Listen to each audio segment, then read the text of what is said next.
지식이라는 책, 즉 노인갓이라는 아주 유명한 책을 쓴 제임스 패커 박사님은요, 그 하나님을 아는 지식이라는 책 안에서 양자된, 즉 우리가 하나님의 자녀가 되었다는 사실이 얼마나 중요한지를 다음과 같이 강조를 합니다. 한 패러그래프를 제가 읽어드리도록 하겠습니다.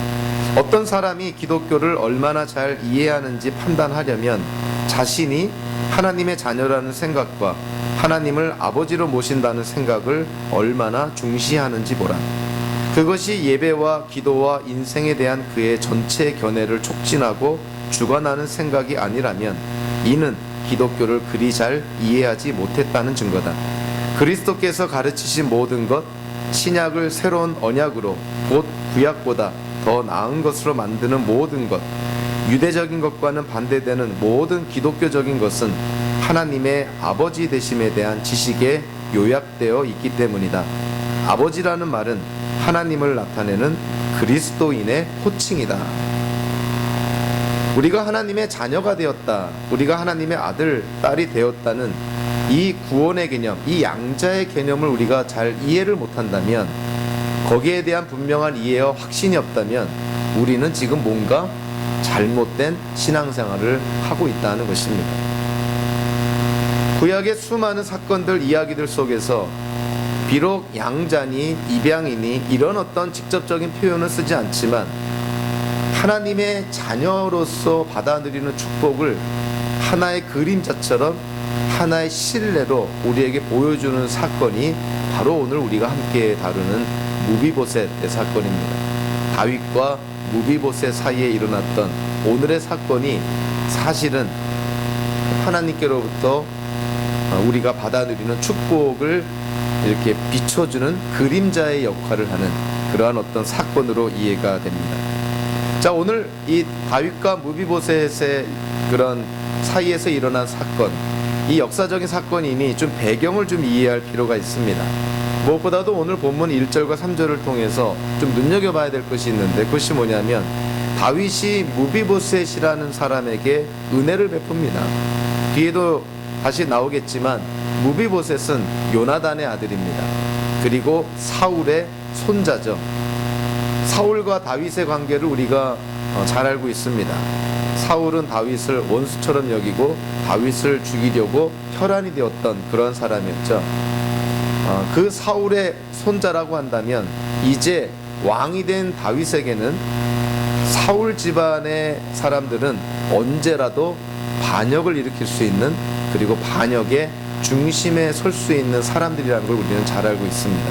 그래서 이전 시대에는 새로운 왕이 올랐으면 적법한 절차가 아니라 쿠데타나 이래서 왕조가 바뀌거나, 그래서 새로운 왕이 올랐으면 전임 왕, 이전 왕의 가족들을 대체적으로 다 죽입니다.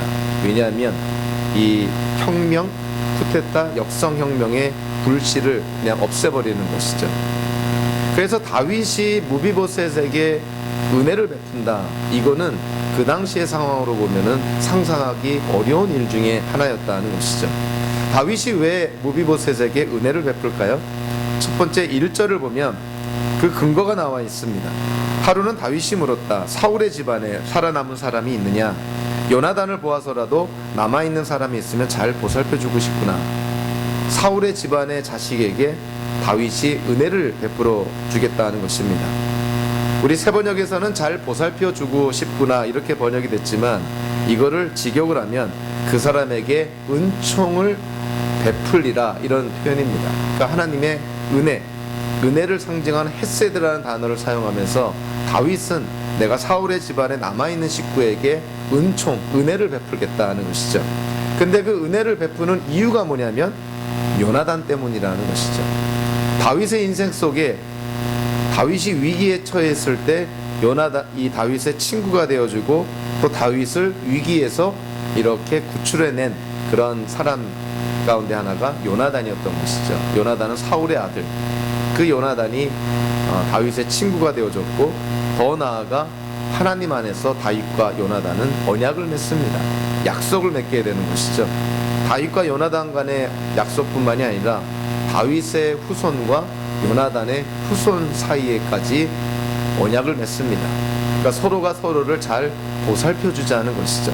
그래서 다윗이 사울의 손자이긴 하지만 요나단의 남은 아들 무비보셋을 다윗이 지금 보살펴 주겠다는 것입니다. 왜냐하면 요나단과 맺은 언약 때문이라는 것이죠. 그러니까 약속을 지키려고 다윗이 그 무비보셋에게 은총을 베풀겠다는 것입니다. 근데 오늘 3절을 보면 다윗이 무비보셋에게 은혜를 베풀겠다는 것은 요나단과 맺은 언약뿐만이 아니라 더 근원적인 이유가 있는데요. 3절에 거기에 힌트가 이렇게 나옵니다. 왕이 물었다. 사울의 집안에 남은 사람이 없느냐? 있으면 내가 하나님의 은총을 그에게 베풀어 주고 싶다.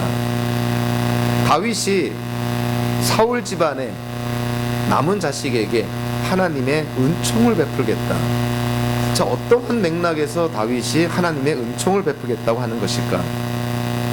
단순히 요나단과 맺은 언약에 기초했다고 보기보다는 하나님께서 다윗과 맺은 그 언약, 즉 하나님이 다윗과 맺은 그 언약에 기초해서 다윗은 사울의 남은 자식까지도 하나님의 백성으로 인정하고 그에게 하나님의 은총을 나눠주겠다는 것이죠. 그러니까 다윗은 지금 이 사울의 남은 자식인 무비보셋에게 요나단과 맺은 언약의 기초에서, 그리고 하나님과 맺은 언약의 기초에서 하나님의 은총을 무비보셋에게 나눠주겠다는 것입니다. 그러니까 무비보셋이 다윗으로부터 은혜를 받는 근거가 바로 이 언약에 기초한다는 것이죠. 다윗과 요나단 사이의 언약, 그리고 하나님과 다윗 사이의 언약, 그 언약에 기초해서 다윗이 무비보셋에게 은혜를 베풀어 주겠다는 것입니다. 현대를 사는 우리 기독교인들은 도대체 무엇을, 어떠한 것에 근거해서 우리는 하나님의 자녀가 될까요? 성경을 통해서 우리가 이해할 필요가 있습니다. 저와 여러분들은 예수 그리스도를 믿음으로 구원과 영생을 받아 누리게 됐는데, 성경에서는 우리가 어떠한 것에 근거해서 하나님의 자녀가 되었다고 말하고 있냐면 참 놀라운 말씀을 전해줍니다. 에베소서 1장 5절에 보니까 그 양자라는 그 특별한 헬라어를 거기서 사용하면서요, 이렇게 말합니다. 하나님은 하나님의 기뻐하시는 뜻을 따라 예수 그리스도를 통하여 우리를 하나님의 자녀로 삼으시기로 예정하신 것입니다.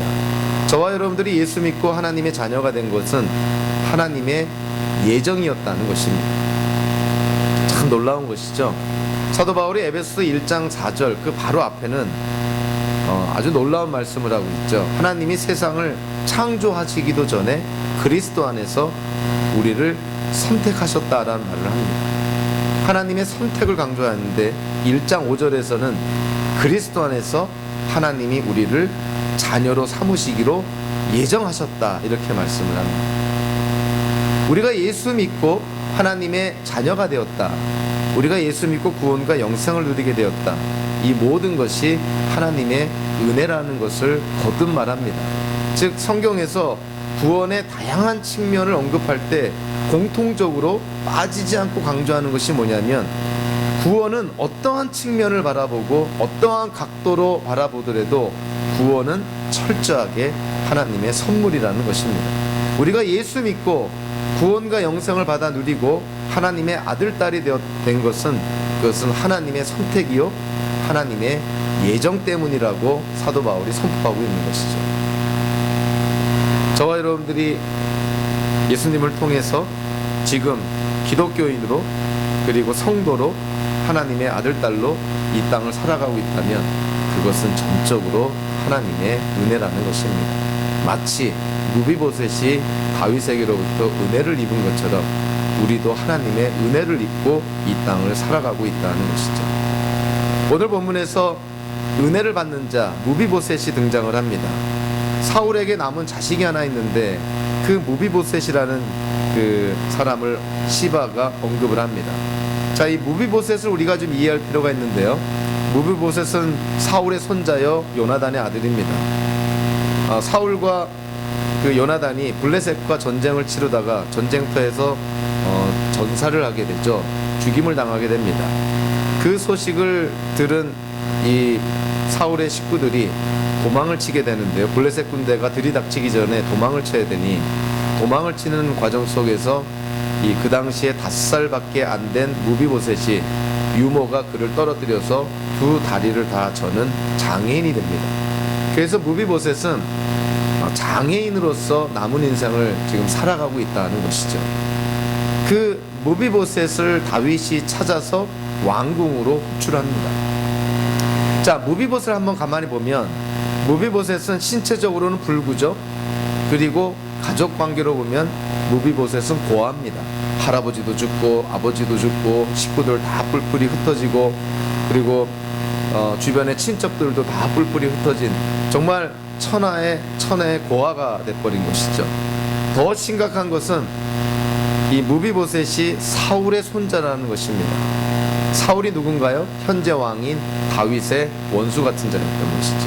그렇다면 사울의 손자는 다윗에게도 원수가 될 수 있습니다. 언제든지 반역의 불씨가 될 수 있는 사람, 그것이 사울의 자손이었던 것이죠.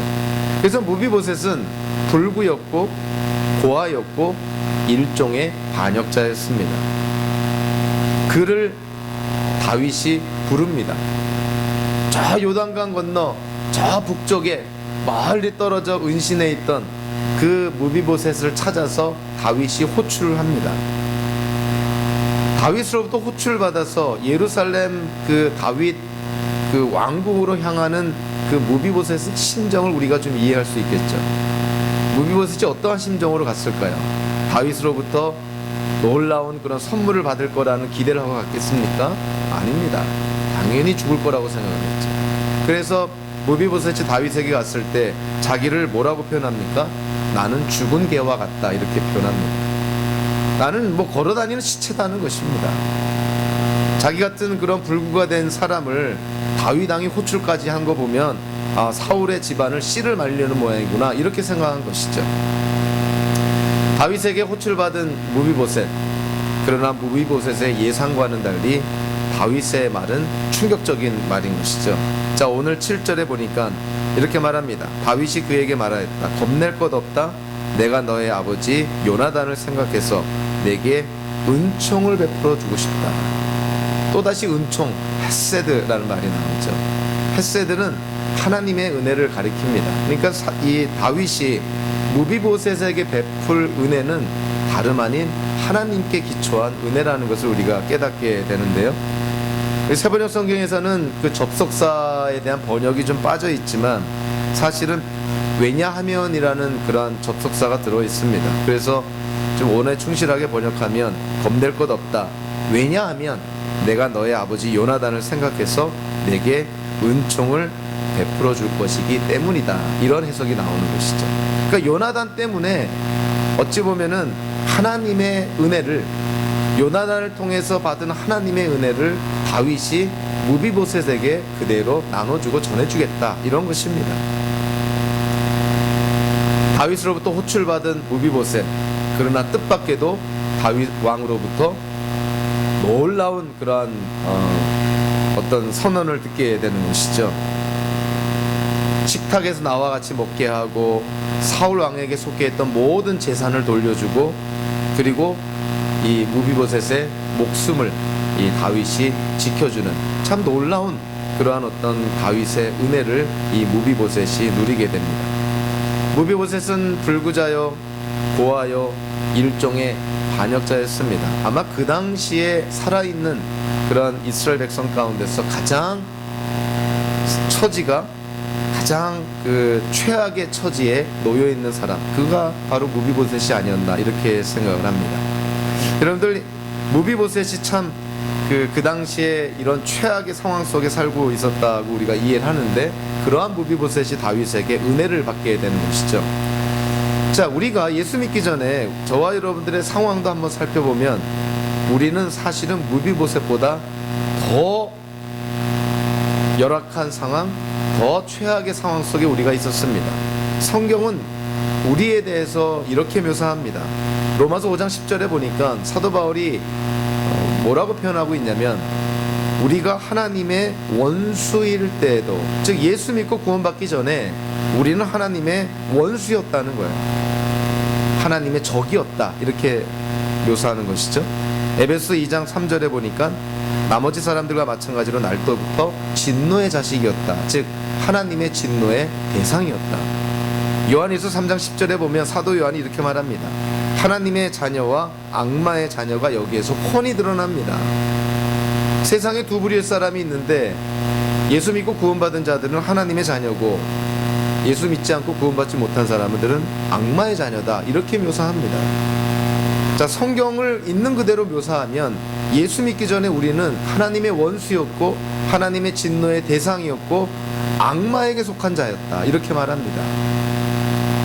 무비보셋보다 더 우리는 최악의 상황 속에 있었던 것이죠.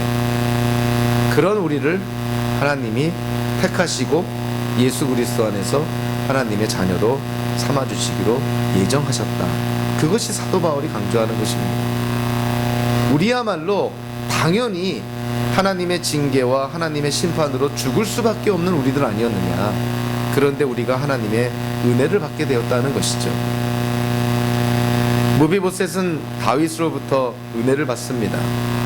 자, 다윗으로부터 무비보셋이 정확히 어떠한 은혜를 받나요? 첫째로, 무비보셋은 앞으로 남은 인생 다윗과 함께 다윗의 식탁에서 식사를 하도록 그렇게 무비보셋의 신분을 격상합니다. 다윗의 식탁에서 다윗과 함께 밥을 먹는다. 어떠한 신분으로 격상이 됐을까요? 왕자의 신분입니다. 그러니까 다윗의 식탁에서 다윗의 다른 아들들, 자녀들, 왕자, 공주, 왕자와 함께 무비보셋이 식사를 한다는 것이죠. 그러니까 무비보셋은 그냥 목숨만을 건지는 정도가 아니라 왕자의 신분처럼 격상이 되었다는 것이죠. 다른 말로 하면 다윗이 무비보셋을 자기의 아들로 입양한 것처럼 그렇게 보입니다. 그리고 두 번째로 무비보셋이 받아 누린 은혜가 뭡니까? 자기의 할아버지 사울 왕에게 속해 있던 모든 재산을 물려받습니다. 그러니까 사울 집안의 적법한 상속자가 되는 것이죠. 왕자의 신분으로 격상이 되고 이제는 상속을 받는 자가 되었다. 그리고 10절과 12절을 보니까 다윗이 또 어떠한 은혜를 베푸냐면, 이 무비보셋에게 사울 왕에게 속해 있던 땅을, 토지를 다 물려줄 뿐만이 아니라 그것을 경작할 수 있는 사람까지도 붙입니다. 그러니까 시바의 아들과 시바의 종들 수십 명에 해당되는 그들을 인력을 동원해서 무비보셋 집안을 돌보라고 다윗이 명령하는 것이죠. 여기서 무비보셋이 누린 게 뭡니까? 왕자의 신분으로 격상이 되죠. 상속을 받게 되죠. 그리고 왕의 보살핌을 받게 됩니다.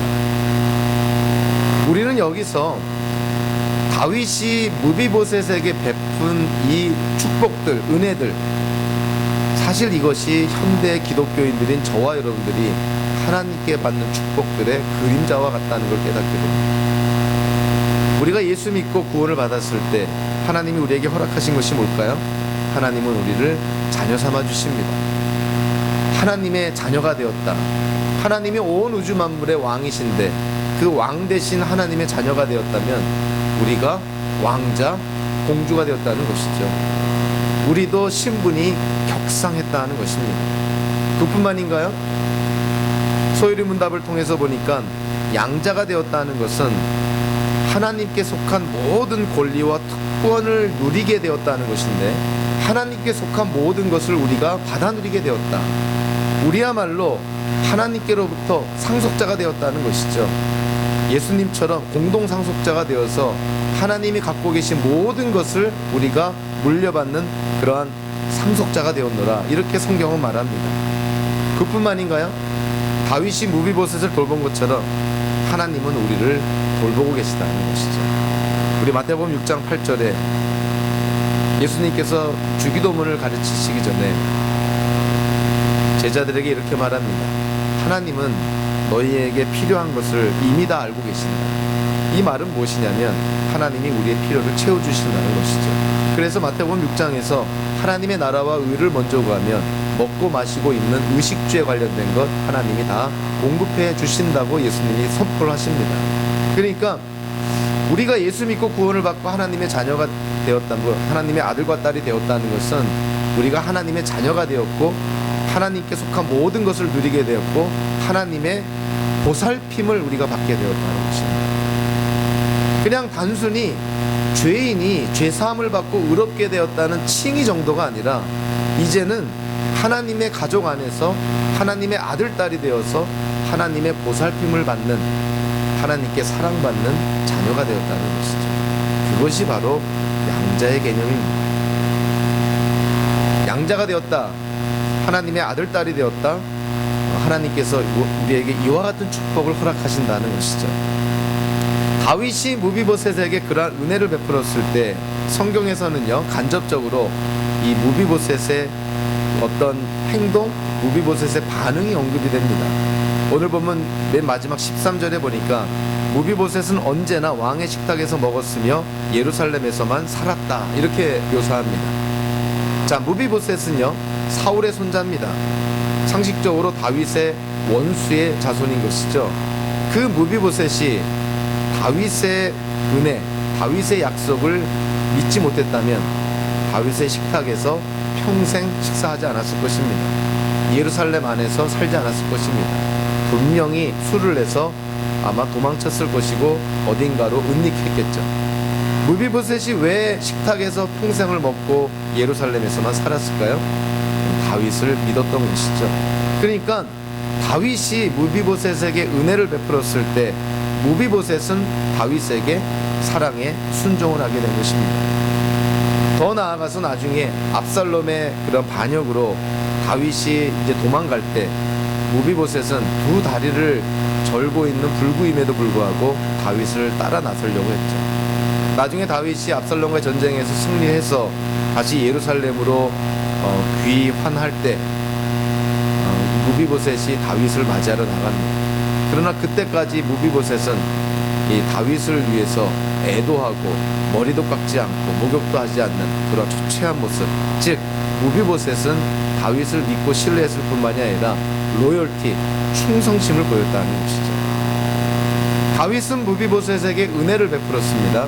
무비보셋은 다윗에게 믿음과 신뢰를 표했고 사랑에 순종을 했고 충성심을 보였다는 것이죠. 하나님이 우리를 하나님의 자녀로 삼아 주셨을 때 정말 성경에서 약속한 풍성한 축복을 우리에게 주십니다. 우리가 하나님의 마치 식탁에 앉아서 하나님과 함께 식사를 하는 것처럼 우리는 하나님의 자녀가 되었죠. 하나님께 속한 모든 것을 물려받는 상속자가 되었죠. 하나님께서 우리를 직접 지금 보살피고 우리의 필요를 채워주고 계시죠. 이러한 축복을 우리가 받아 누리고 있는데, 그렇다면 우리는 과연 하나님께 어떻게 해야 될 것인가? 하나님의 아들, 딸로서 우리에게는 어떠한 책임이 있는가? 무비보셋처럼 우리도 하나님께 사랑에 순종을 해야 될 것을 성경은 우리에게 말씀해 줍니다. 하나님께 대한 충성심을 우리가 보여야 된다는 것이죠. 하나님께서 우리를 은혜로 축복해 주셨는데 거기에 합당한 우리의 반응은 사랑에 순종을 하고 하나님을 믿고 신뢰하고 하나님께 충성심을 보여야 된다는 것입니다. 그것이 선택받은 그리고 하나님의 자녀로 예정된 자의 모습이라는 것이죠. 하나님의 축복만 받아 누리고 하나님께 대한 적법한 그런 책임을 정당한 책임을 감당하지 않는다는 것은 그거는 자식된 도리가 아닌 것이죠. 두 번째로 하나님의 자녀된 우리, 양자의 개념 속에서 우리의 책임이 과연 무엇일까? 놀랍게도요, 성경은 우리에게 무엇을 요구하냐면 하나님을 어떻게 부를 것인가 강조를 합니다. 저와 여러분들 하나님의 자녀가 되었죠. 하나님의 아들, 딸이 되었습니다. 그러면 여러분들 하나님을 부를 때 어떻게 불러야 되겠어요? 당연한 말씀이죠. 아버지라 불러야 되는 것이죠. 하나님을 아버지라 칭해야 됩니다.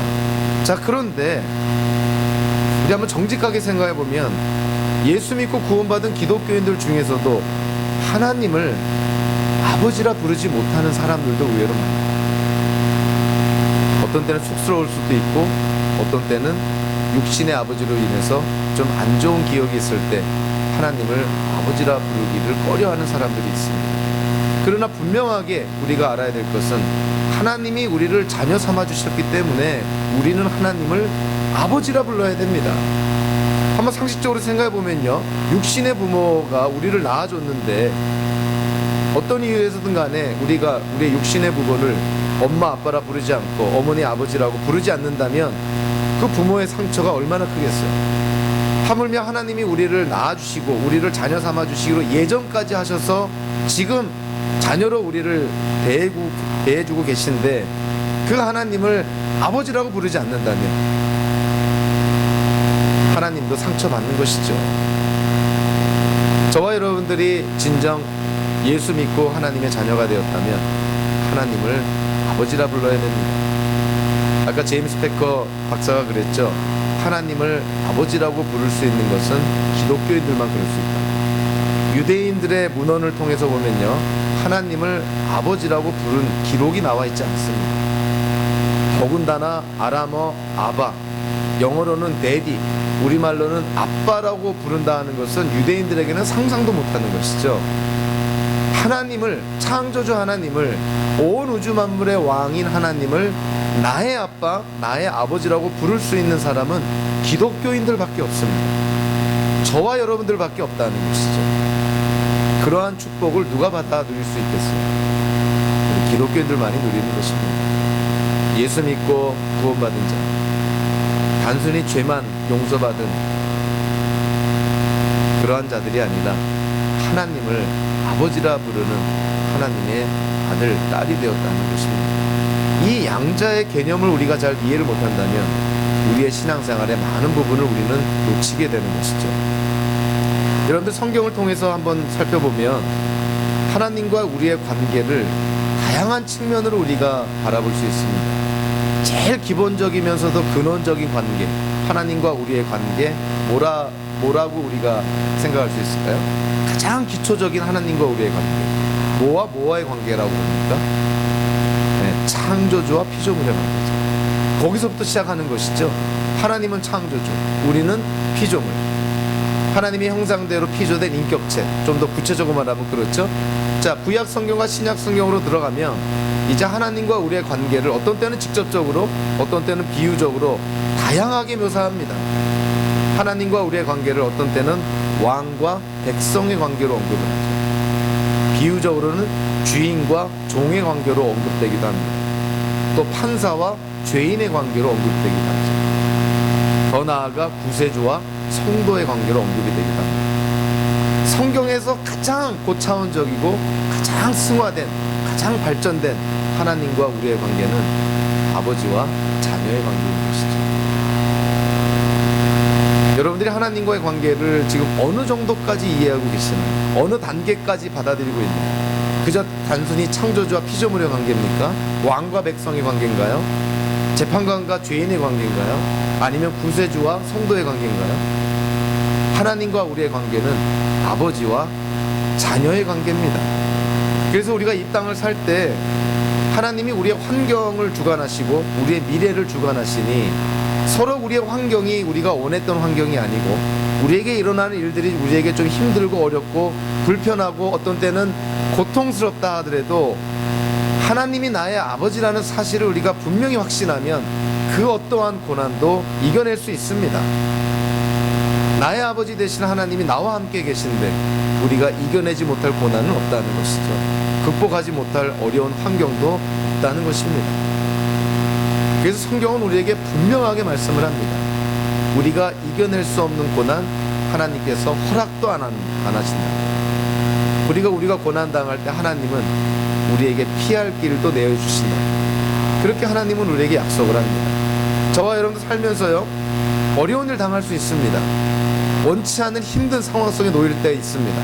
그럼에도 불구하고 우리가 분명히 확신할 수 있는 게 뭐냐면 하나님이 우리와 함께 하시니, 아버지가 나와 함께 하시니 우리는 이 고난, 이 어려움 분명히 극복한다는 것이에요.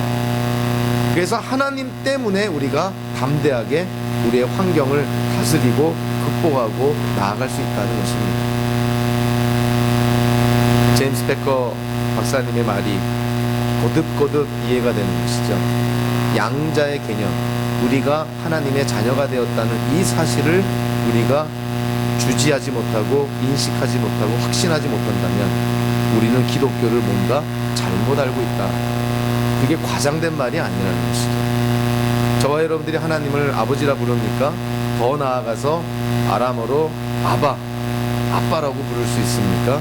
하나님은 우리를 그렇게 하나님의 자녀로 삼기로 예정하셨고, 그래서 우리에게 믿음을 선물로 주시고 지금 구원과 영생을 허락하셨다는 것입니다. 오늘 말씀을 마치면서요, 웨스민스터 신앙고백서 제12장에 양자에 대한 설명이 있습니다. 그 웨스민스터 신앙고백서를 제가 읽어드림으로 오늘의 말씀을 마무리하고자 합니다. 의롭다 하심을 받은 모든 사람들을 하나님께서는 그의 독생자 예수 그리스도 안에서 양자의 은혜에 참여하는 자들이 되도록 허용하셨다. 이로 말미암아 그들은 하나님의 자녀의 수에 들어가게 되며 하나님의 자녀의 자유와 특권을 누리게 된다.